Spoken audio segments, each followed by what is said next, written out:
இரண்டாவதாக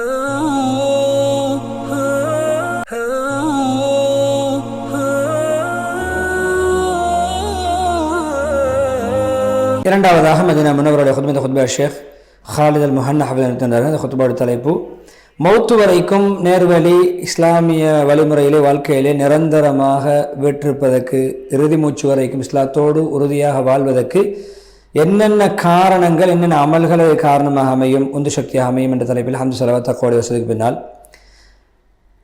அல்லாஹ்வுடைய அடியார்களே, பொதுவாக அல்லாஹ் சுப்ஹானஹு வ தஆலா இந்த உம்மத் மீது பல சிறப்புகளை மற்ற முடியாத சிறப்புகளை நியாமத்துகளை செய்திருக்கிறான். மார்க்கத்தை பரிபூர்ணப்படுத்தி நியாமத்தை அருக்குடையை சம்பூர்ணப்படுத்தி இஸ்லாத்தை மார்க்கமாக பொருந்தி கொண்டு பல சிறப்பம்சங்களை கொடுத்திருக்கான். எனவே இஸ்லாத்துக்கு பின்னால் சிறந்த நியாமத் இஸ்லாத்தில் நிலையாக இருப்பது, இஸ்லாத்திலே தொடர்ந்து நபியுடைய சுன்னத்துப்படி வாழ்வது, இறைவனை சந்திக்கும் வரைக்கும் எந்த விதமான மாற்றங்களும் வழிதவர்களும் சரிதர்களும் இல்லாமல்.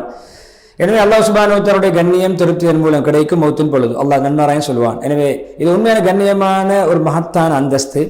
இது அல்லாஹ்வுடைய உண்மையான ஈமான்தார்களை கிடைக்கும். எனவே அல்லாஹ் தன்னுடைய அடியார்களுக்கு நேர்வழி அல்லாஹ்விடம் கேட்கின்றவர்களுக்கு அல்லாஹ் கொடுக்கின்ற உயர்ந்த அந்தஸ்து. அல்லாஹ் சுப்ஹானஹு வ தஆலா குர்ஆனிலே சூரா இப்ராஹீம் 27 வசனத்திலே ஈமான்தார்களை அல்லாஹ் இம்மையிலும் மறுமையிலும் ஈமானி உறுதியான சொல்லை கொண்டு உறுதிப்படுத்துவான், ஸ்திரப்படுத்துவான், இஸ்லாத்திலே நிலையாக வைப்பான். அதே போன்று கஹஃப் 17 வசனம் யாருக்கு அல்லாஹ் வழிகாட்டினானோ ஹிதாயத் கொடுத்தான் அவர்கள் தான் நேர்வழிப்பட்டவர்கள். அதே போல நபி ஸல்லல்லாஹு அலைஹி வஸல்லம் அவர்களை பார்த்து அல்லாஹ் சொல்கிறான் சூரா இஸ்ரா 74 வசனத்திலே, உங்களை அல்லாஹ் உறுதிப்படுத்தாவிட்டால் ஸ்திரமாக வைக்காவிட்டால் நீங்களும் அவர்கள் பக்கம் சற்று சாய்ந்திருப்பீர்கள் என்று சொல்கிறார். அல்லாஹ் உறுதிப்படுத்தினான் என்ற உறுதி. எனவே அல்லாஹ் சுப்ஹானஹு வ தஆலா ஹதீஸுல் குத்ஸிலே சொல்கிறான், என்னுடைய அடியார்கள் நீங்கள் எல்லோரும் வழிகேடர்கள், நான் யாருக்கு வழிகாட்டினேனோ நேர்வழி கொடுத்தேனோ அவர்களை தவிர என்னிடத்தில் நேர்வழியை கேளுங்கள், நான் உங்களுக்கு நேர்வழி காட்டுகிறேன் என்று சொல்றேன். எனவே பொதுவாக ஒரு அமலுடைய முடிவை வைத்துத்தான் அந்த அமல் கணிப்பீடு செய்யப்படும். பொதுவாக தக்வா உள்ளவர்கள் அல்லாஹ்வுடைய நல்லடியார்கள் எப்பொழுதுமே இறுதி முடிவு மோசமாக அமைவதை அஞ்சி நடந்தார்கள். நேர்வழிக்கு பின்னர் வெளி தவறுவதை பயந்து நடந்தார்கள். எப்பொழுதுமே தான் செய்த நல்ல அமலை வைத்து பெருமை அடிக்க மாட்டார்கள், ஏமாற மாட்டார்கள். அவருடைய நல்ல அமல்களை ஏமாற்றாது. அதே போன்று அவர்கள் தௌபா செய்தாலும் ஒரு பாவத்திலிருந்து அதை கொண்டு ஏமாற மாட்டார்கள். நான் தெரிந்துவிட்டு நல்லவனாகிவிட்டேன் பரிசுத்தமாகிவிட்டேன் நினைக்க மாட்டார்கள். எப்பொழுதும் இறைவனோடு அச்சத்தோடு அல்லாஹ்வுடைய அருளை விட்டு நிராசையாகாத அளவு அச்சத்தோடு இருப்பார்கள். அல்லாஹ்வுடைய ஆதரவு பாவத்துக்கு வகுக்காத அமையிலே பொடுபோக்காக அமையாத அமைப்பிலே ஆதரவோடு அச்சத்துக்கும் ஆதரவுக்கும் மத்தியில் வாழ்வார்கள். எப்பொழுதுமே தான் செய்த எந்த பாவத்தையும் அற்பமாக கருத மாட்டார்கள். எப்பொழுதும் பெரிய பெரிய அமல் பாவங்கள் செய்தாலும் எப்பொழுதுமே அந்த என்னென்ன அநியாயங்கள் பாவங்கள் அவர்கள் பெரிய குற்றங்கள் செய்தாலும் அவர்கள் என்ன செய்ய மாட்டார்கள், நிராசையாக அல்லாஹ்வுடைய மன்னிப்பு கேட்டு திருந்திக் கொள்வார்கள். புகார் ரஹிமஹுல்லாஹ் சயனக்கிரந்த பதில் சொல்கிறார்கள், தலைப்பட்டிருக்கிற ஹதீஸுக்கு, அந்த ஹதீஸ்களுக்கு அமல்கள் இறுதி கட்டத்தை வைத்து அமல் எடுக்கப்படும். எனவே அந்த அமல்களிலே மிகவும் அஞ்சப்பட வேண்டிய பயப்படப்பட வேண்டிய செயல்கள் என்ற தலைப்பிலே ஸஹல் இப்னு ஸஅத் என்னுடைய ஹதீஸை கொண்டிருக்கிறார்கள். ஒரு நபி ஸல்லல்லாஹு மனிதரை பார்த்தார்கள், அல்லாஹ்வுடைய பாதையிலே போராடி கொண்டு முஷ்ரிக்கீனோடு போராடி கொண்டிருக்கிறார், மிகவும் வீரதீரத்தோடு போராடி கொண்டிருக்கிறார்.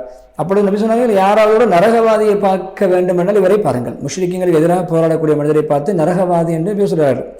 ஒரு மனிதர் அழைப்பின்றி வந்து சென்று நோட்டமிட்டார், அவர் காயப்பட்டார். யார் அந்த போராடக்கூடிய மனிதர்? அவரை தன்னுடைய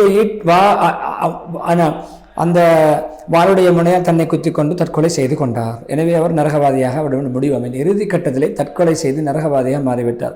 அதே பண்ண சொன்னாங்க, ஒரு மனிதர் மக்களுடைய பார்வைக்கு சொர்க்கத்துடைய அமல்களை செய்து கொண்டிருப்பார், ஆனால் முடிவிலே நரகவாதியாக இருப்பார். எனவே மக்களுடைய பார்வையிலே ஒருவர் பாவமான செயல்களை செய்திருப்பார், முடிவிலே சொர்க்கவாதியாக இருப்பார். எனவே கடைசி காலத்தில் வேறு ஹதீஸ் சொல்லிப்படுத்துகிறது, கடைசி காலத்தில் நரகத்துடைய அமலை அவர் செய்து நரகம் போவார், சொர்க்கத்துடைய அமல்களை இவர் செய்து திருந்தி நல்லவராகி இறுதிக்கட்ட அமல் நல்லா அமைந்து சொர்க்கத்துக்கு போவார். எனவே இந்த அமல்கள் இறுதி முடிவை வைத்துத்தான் அமையும் என்று சொல்கிறார்கள். எனவே இப்போ மகத்தான ஹதீஸ், ஒரு பரக்கத்தான ஹதீஸ், சரியாக சிந்தித்து உணர்ந்தால் இது அழகான ஆழமான கருத்தை உள்ளடக்கிய ஹதீஸ். எனவே நபி ஸல்லல்லாஹு அலைஹி வஸல்லம் அவர்கள் பொதுவாக அமல் நல்ல அமலை வைத்து மாத்திர முடிவல்ல, இறுதி முடிவை வைத்துத்தான், இறுதி கட்டத்தை வைத்தான், வாழ்க்கையோட இறுதி கட்டத்தை வைத்து தான் அமல் முடிவெடுக்கப்படும் என்று சொல்லியிருக்கார்கள். நபி ஸல்லல்லாஹு அலைஹி வஸல்லம் ஹதீஸ், நபி ஸல்லல்லாஹு அலைஹி வஸல்லம் சொன்னார்கள், ஒவ்வொரு அடியானும் தான் எந்த அமைப்பில் மௌத்தாகினாரோ அந்த அமைப்பில் எழுப்பப்படுவார். இமாம் முஸ்லிம் ரஹிமஹுல்லாஹ் நம்முடைய சையான கருந்து சொன்னார். எனவே எண்ணத்துக்கு தக்கவாறு வாழ்க்கை முடியும். யார் அல்லாஹ்வுக்கு வழிபட்டு தன்னுடைய வாழ்க்கையை அமைத்துக் கொள்வாரோ அவருடைய எப்பொழுதுமே சிலர் இருக்கிறார்கள் நல்லமல்கள் செய்வார்கள், இறுதி முடிவு மோசமாகவே அல்லாஹ் பாதுகாக்க வேண்டும். அல்லாஹ் நீதியானவன், நேர்மையானவன், அநியாயம் செய்ய மாட்டான். என்னால் மக்கள் தங்களுக்கு தாங்கள் அநியாயம் செய்ய எண்ணத்துடைய குறைபாடு, இதனுடைய மனசுடைய குறைபாடுகள். எனவே பொதுவாக நல்லமல் செய்வார் மக்கள் பார்ப்பதற்காக, மக்களுடைய பாராட்டுக்காக, புகழுக்காக, நட்பேறு பெறுவதற்காக. சில வேளை இன்னும் ஒருவர் நல்லமல்களை கொஞ்சம் தாமதித்து மெதுவாகத்தான் செய்வார். அதன் மூலம் அவர் எப்பொழுதுமே நல்ல அமல்களை செய்ய வேண்டிய நேரம் அல்லாமல் மக்களுக்கு முன்னால் செய்வதை கண்டு தாமதப்படுத்துவார். அதன் மூலம் துனியாவுடைய அற்ப சொற்ப லாபங்களை நாடுவார். எனவே அவருடைய நல்லமலை வைத்து அவர் தற்பெருமை கொள்வார்.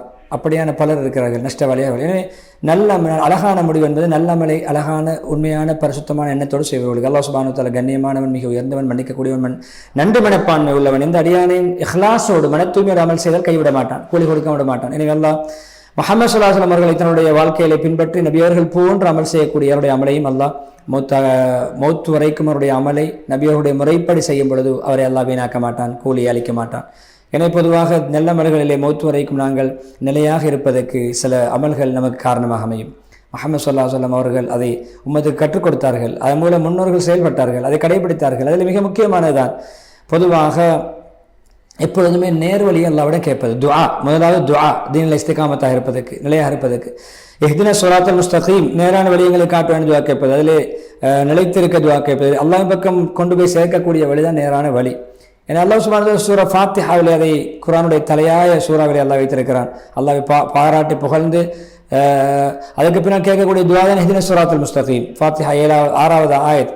எனவே அல்லாஹ் நபி ஸல்லல்லாஹு அலைஹி வஸல்லம் பல துஆக்கள் இருக்கின்றன. அல்லாஹும்ம ஹதினி மக்துலிஃப ஃபீஹி மினல் ஹக் பிஇذنிக், உன்னுடைய நாட்டப்படி அனுமதிப்படி யா அல்லாஹ் உண்மையான எந்தெந்த உண்மை விடயத்தில் யார் எந்தெந்த விடயங்களை கருத்து வேறுபாடு இருக்கிறதோ அப்படியான விடயங்கள், கருத்து வேறுபாடுகளில் உண்மையான சத்திய வழியினை காட்டுவாயா, நீ நிச்சயமாக நாடியவர்களுக்கு நேர்வழி காட்டுகிறாய். அந்த துவா. அதே போல் அல்லாஹ் சொல்ற ஹுதா வத்துகா, உன்னிடத்தில் நேர்வழியை கேட்கிறேன், தக்வாவை கேட்கிறேன் என்ற துவா. அலிலில் நான் கற்றுக் கொடுத்த துவா. அல்லாஹ் மஹதின் வசத்தின், என்னை நேர்வழி காட்டுவாயாக, என்னை சரியான வழியில் நடத்துவாயாக, என்னை நேர்த்தியான வழி நடத்துவாயாக. அதே போன்று அல்லாஹ் சொல்ற சபாத்த ஃபில்லம், விடயங்களிலே உறுதிப்பாட்டை தருவாயாக கேட்டார்கள், மார்க்க விடயங்களில் உறுதிப்பாட்டை தருவாயாக.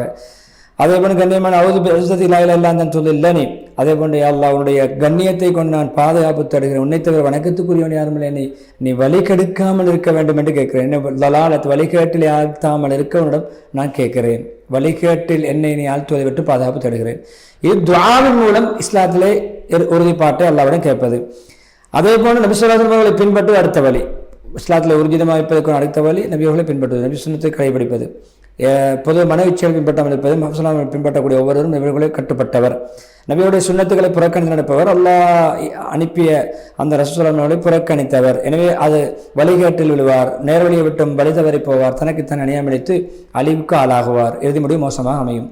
எனவே அவர்கள் உங்களுடைய பேச்சை கேட்டு வழிபட்டு அடிப்படை உங்களுக்கு கட்டுப்பட்டு உங்களை பின்பற்றி நடக்காவிட்டால் அறிந்து கொள்ளுங்கள், தங்களுடைய மனோச்சை சுன்னத்தை விட்டால் மனோச்சை பின்பற்றுகிறார்கள். எனவே தன்னுடைய மனோச்சை அல்லாஹ்வுடைய நேர்வழி இல்லாமல் மனோச்சை பின்பற்றக்கூடிய பெரிய வழிகாடு யார் இருக்க முடியும்? நிச்சயம் அல்லாஹ் அநியாயக்கார கூட்டத்துக்கு நேர்வழி காட்ட மாட்டான். எனவே நபியர்களை பின்பற்றவர் வழிகேடர் தனக்குத்தானே அநியாயம் அளித்துக் கொள்ளக்கூடியவர். சூரா கஸஸ் 50 இமாம் ஜுனைத் பின் முஹம்மது ரஹிமஹுல்லாஹ் சொல்றார்கள், பாதைகள் அனைத்தும் மூடப்பட்டிருக்கின்றன, அடைக்கப்பட்டிருக்கின்றன படைப்பினங்கள் மீது. ஆனால் நபி ஸல்லல்லாஹு அலைஹி வஸல்லம் வழியை பின்பற்றக்கூடியவருக்கு தவிர அவருக்கு தான் வசல் தரப்படும். எனவே யாராவது ஒருவர் அல்லாஹ்வின் பக்கம் சென்றடைவதற்கு நபியவர்களுடைய வழிமுறை அல்லாத வேறு வழி இருக்கிறது என்று நினைப்பாரோ, நபியவர்கள் அல்லாத வேறொருடைய பின்பற்ற வாழலாம், நபியவர்களை பின்பற்ற தேவையில்லை என்று நினைத்து செயல்படுவாரோ அவர் உண்மையிலே தன்னுடைய அழிவு நாசத்தின் பக்கம் ஏமாற்றத்தையும் உட்படுத்திக் கொள்கிறார். ஏமாற்றம். எனவே அவர் நேர்வழி ஈடேற்றத்தினுடைய மேனில் இருந்தவர் விழுந்து சருகி விடுவார், வழி தவறி விடுவார், அழிவு பாதையில் சென்று விடுவார் என்று சொல்லிவிட்டு மூன்றாவதாக முதலாவது துஆ கேட்பது, இரண்டாவது நபி ஸல்லல்லாஹு அலைஹி வஸல்லம் பின்பற்றுவது, மூன்றாவதாக அதிகமாக அல்லாஹ்வை திக்ர் செய்வது. எப்பொழுது அல்லாஹ்வை திக்ர் செய்வது? ஈமான்தாரி அல்லாஹ் அதிகம் திக்ர் செய்யுங்கள். அஹ்ஸாப் 40 அல்லாஹ்வுடைய திக்ரை கொண்டு ஞாபகத்தை கொண்டு உள்ளங்கள் நிம்மதி அடையும். 28 துவினார்கள். எனவே அல்லாஹ்வுடைய மார்க்கம், அல்லாஹ்வுடைய முடிவு, அல்லாஹ்வுடைய தேர்வு அனைத்துக்கும் மனம் நிம்மதி பெறும் திக்ரை கொண்டு. வழிகேடுகள், சந்தேகங்கள், உள்ளத்துடைய ஊசலாட்டங்களை விட்டும் ஈடேற்றம் கிடைக்கும், நீங்கிவிடும். திக்ர் அதை நீக்கும். எனவே அல்லாஹ்வை திக்ர் செய்தவர் அவர் உண்மையிலே அல்லாஹ்வுடைய நேர்வழியின் ஒளியிலிருந்து ஒளி பெற்றுக் கொள்வார். எந்த அளவு என்றால் அவருடைய உள்ளத்தை உறுதிப்படுத்துகின்ற அளவுக்கு ஒளி கிடைக்கும். அவர் சத்தியத்தை பின்பற்றுகின்ற அதில் ஸ்திரமாக இருக்கின்ற அளவுக்கு அவருக்கு உறுதி ஏற்படும். அதே போல் நான்காவதாக சொல்கிறார்கள், அல்லாஹ்வுடைய குர்ஆனை கடைபிடிப்பது, குர்ஆனிய வாழ்க்கை வாழ்வது, குர்ஆனுக்கு முக்கியத்துவம் கொடுப்பது இஸ்லாத்திலே ஸ்திரமாக இருப்பதற்கான அடுத்த அமல், அடுத்த காரணம். சிந்தனையோடு ஓதுவது. சொல்லுங்க நபியை, நாங்கள் இந்த குர்ஆனை ஜிப்ரீல் அலைஹிஸ்ஸலாம், ரூஹுல் குதுஸ், பரிசுத்த ஆத்மான்னு சொல்லப்படக்கூடிய அவர்கள் உங்களுடைய ரப்பிடமிருந்து உண்மையாக இறக்கி வைத்தார்கள். அது ஏன் தெரியுமா? ஈமான்தாரிகளை தஸ்பீத் உறுதிப்படுத்த, நேர்வழி காட்ட, முஸ்லிம்களுக்கு நன்மாராயமாக. நஹர் 122வது வசனம். அதே போன்று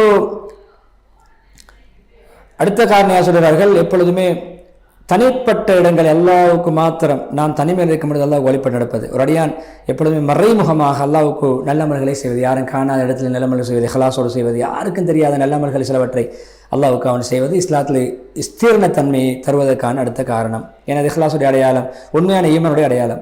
அதேபோல் இறுதியாக சொல்கிறார்கள், ஐந்தாவதாக ஒரு அடியானை இஸ்லாத்தில் அல்லாஹ்வுடைய வழிபாட்டிலே நிரந்தரமாக வைப்பது மறுமையுடைய சிந்தனை. அது மௌத்துடைய சிந்தனை, கபரை ஜியாரத் செய்வது, இதெல்லாம் மேலனங்களை குறைக்கும், ஆசைகளை குறைக்கும், நல்லமல்களை தூண்டும். அல்லாஹ்வுடைய கலாம் குர்ஆனிலும் அதிகமாக திக்ருடைய மௌத்துடைய ஞாபகத்தை பற்றி சொல்லப்பட்டிருக்கிறது. அடியார்கள் ஈமான், ரப்புடைய ஈமானிலே உறுதியாகுவதற்காக வேண்டி, அல்லாஹ்வுடைய சந்திப்புக்காக இஹ்லாஸோடு அமல் செய்வதற்காக வேண்டி. எனவே இன்பங்களை முறியடிக்கக்கூடிய, துண்டிக்கக்கூடிய மௌத்தை அதிக ஞாபகம் செய்யுங்கள், ஹதீஸில் வந்திருக்கிறது. அதே போன்று கபர்களை ஜியாரத் செய்யுங்கள், தரிசியுங்கள்.